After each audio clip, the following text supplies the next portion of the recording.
Horoscope Taureau. Mai 2018. Amour.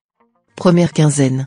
Sûr de votre pouvoir de séduction, vous croirez pouvoir mener votre conjoint ou partenaire par le bout du cœur. Vous y parviendrez sans doute cette fois-ci. Vous auriez tort, pourtant, de croire que son amour vous est acquis définitivement. Si vous ne faites aucun effort pour maintenir un climat chaleureux et complice entre vous, vos relations se détérioreront peu à peu. Célibataire, vous ne savez peut-être pas comment vous y prendre pour conquérir l'être qui vous fascine en ce moment. Demandez l'avis de vos amis sûrs, et vous serez vite édifié. Deuxième quinzaine. Avec la bénédiction de Neptune bien aspectée, l'entente régnera entre votre conjoint ou partenaire et vous, surtout si vous n'êtes pas avare de mots doux et d'attention raffinée. Soyez toujours tolérant et conciliant.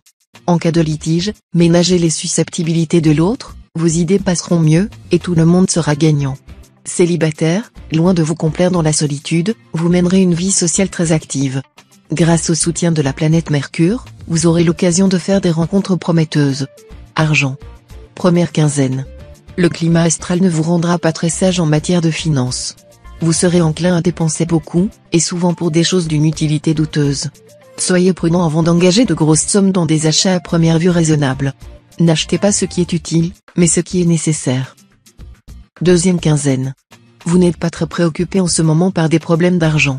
Efforcez-vous quand même de trouver les moyens d'en gagner davantage car l'argent, bien qu'il ne procure pas le bonheur, y contribue dans une très large mesure, étant donné que notre société actuelle est celle de consommation.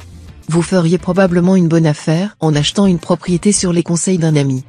Travail. Première quinzaine. Cette période sera favorable au déplacement d'affaires. Vous serez en mesure d'élargir le champ de vos activités et de travailler avec certains pays étrangers.